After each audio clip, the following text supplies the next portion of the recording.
Assalomu alaykum aziz obunachilar. Ayni damda biz Namangan viloyati Chust shahri G'oba qishlog'idamiz. Hozir dam olishga keldik, to'g'risini aytsam.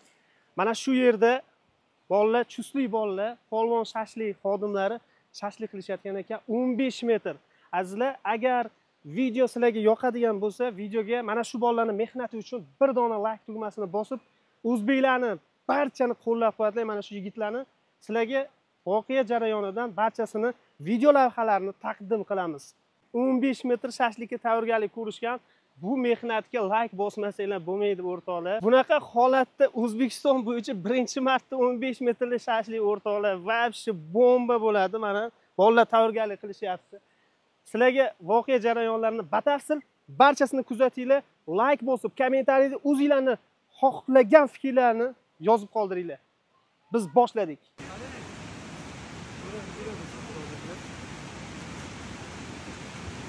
Yaxshimisiz? Chustda Muxtorjon, polvon chust shashlik. Yaxshimisiz? Tuzimisiz?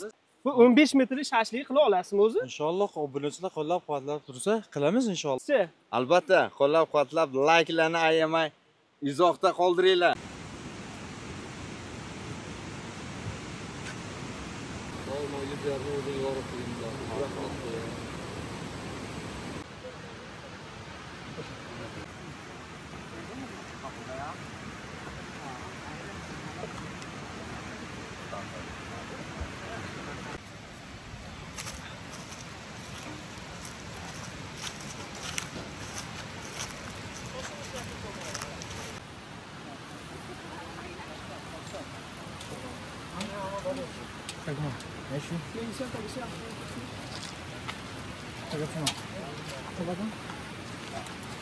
O'rtoqlar, xullas 15 metrli shashlik pishyapti.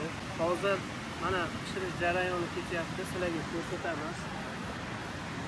O'ylaymanki, sizlar bu videoga like bosasizlar, hech bo'lmasa mana shu ukam uchun like bosinglar, yo bo'lmasa mana ukam uchun like. Bular uchun bas shashlik pishirayotganlar uchun. Shashlik pishirayotgan ukalarimiz alohida masalani ko'rsatmoqchiman mana. O'rtoqlar, mana Muxtorjon. Bu shashlikni pishirayotganlarni mana asoschisi polvon yordamida.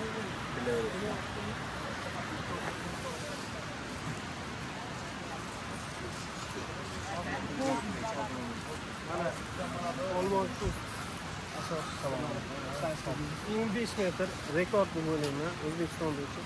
Agar yana kimdir bo'ladigan bo'lsa, bemalol bundan keyin necha metr bo'ladi? Xudo xohlasa 30 metr. O'rtoqlar.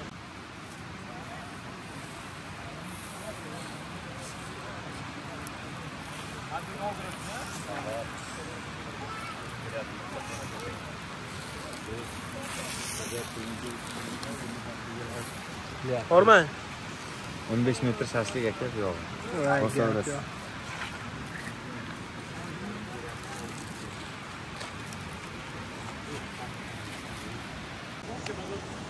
O'rtoqlar 15 metrli shashlik pishdi.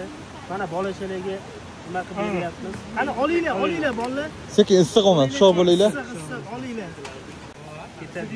Bismillah.